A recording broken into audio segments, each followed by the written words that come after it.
étape importante de la vie. On change d'ambiance, on change d'amis et on change d'enseignant. Ce changement cause à la plupart des élèves du stress et même parfois des crises d'angoisse. Il ne faut pas s'inquiéter, car c'est pour ça qu'il y a des titulaires tout au long de l'année pour nous aider en cas de besoin. Les inquiétudes comme le cadenas, les nouveaux profs, se socialiser ou les sports-études sont assez fréquents, mais on finit par s'y habituer. Au secondaire, il n'y a pas que des inconvénients. Plusieurs profs ajoutent des blagues et des fous rires durant leurs cours. Aux pauses, nous pouvons être libres, nous pouvons manger avec nos amis et avoir de toutes nouvelles aventures au cours de l'année. Comment vous allez? Bonjour, ça va très bien, merci. Toi? Bien. Oui? Bon, aujourd'hui, on vient vous voir pour vous poser certaines questions à propos du secondaire, de l'adaptation, puis c'est ça.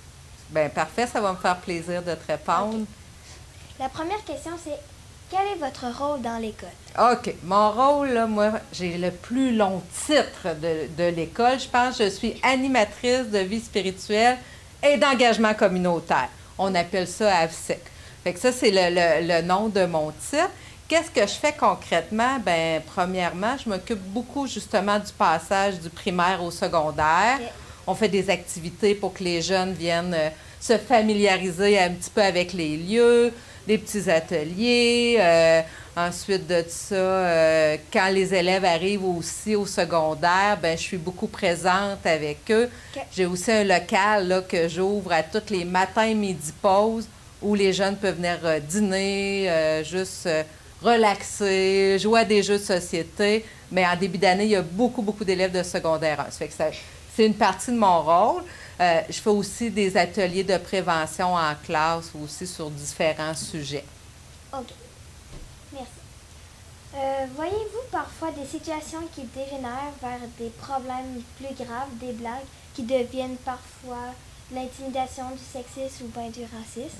Oui, bien malheureusement, comme dans toutes les écoles secondaires, je pense qu'on n'y échappe pas. Il y a toujours des situations qu'on aimerait éviter. Puis on voudrait toute la baguette magique là, qui fait qu'on n'a pas d'intimidation. Mais c'est justement la raison pourquoi on va faire des ateliers de prévention là, auprès des élèves pour les outiller. Hein? Parce que des fois, tu sais, pour une certaine personne, ça peut être juste des blagues, mais l'autre va le sentir comme de l'intimidation. Fait que des fois, juste des petits trucs aussi sur comment s'affirmer quand quelqu'un nous dit des propos blessants peut aussi prévenir là, des situations qui vont dégénérer. Mais malheureusement, c'est des choses qui arrivent, mais nous, on ne laisse rien passer. C'est certain qu'on intervient là, quand il y a des situations qui nous sont rapportées. La plupart du temps, comment les personnes sortent de cette situation? Bien, la principale solution, c'est demander de l'aide.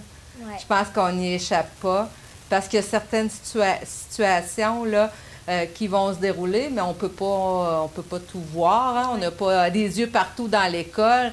Puis on va savoir même des fois quelques années plus tard que la personne a vécu de l'intimidation, mais elle n'a jamais demandé de l'aide.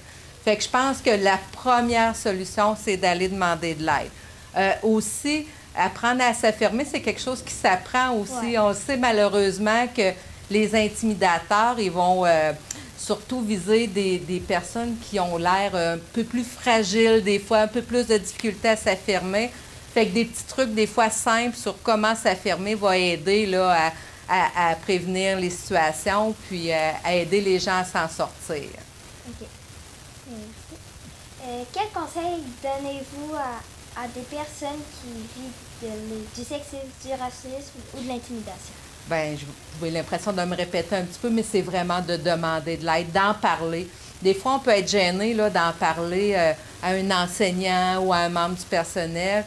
Peut-être se confier à un ami, à ses parents. Ouais. Puis l'ami peut accompagner justement la personne qui subit de l'intimidation vers des gens qui vont pouvoir l'aider. Mais c'est surtout ne pas garder ça en dedans de soi, ne pas souffrir en silence, que je dirais. Ça, la situation ne se réglera jamais dans ce cas-là. Fait que c'est vraiment d'en parler, de demander de l'aide, mon plus grand conseil.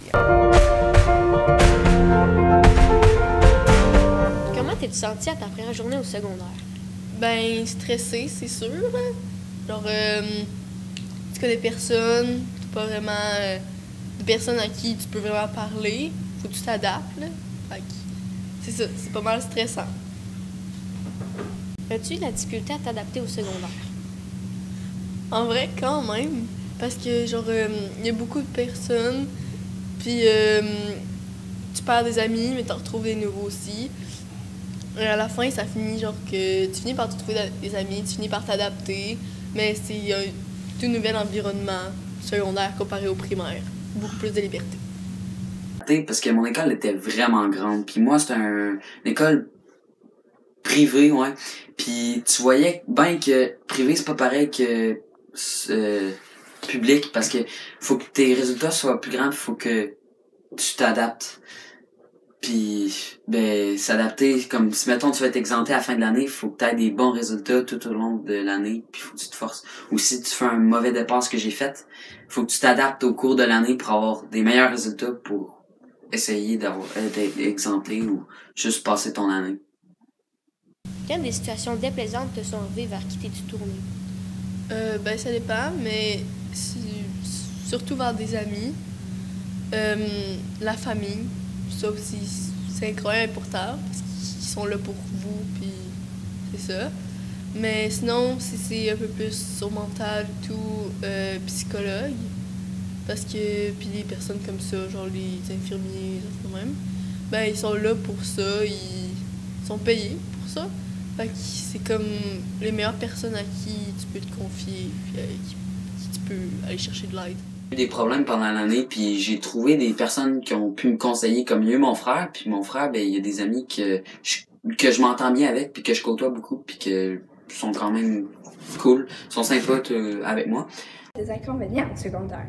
Il faut se faire confiance et regarder autour de nous pour en percevoir les personnes qui sont disposées à vous aider, prendre soin de vous ou tout simplement vous écouter.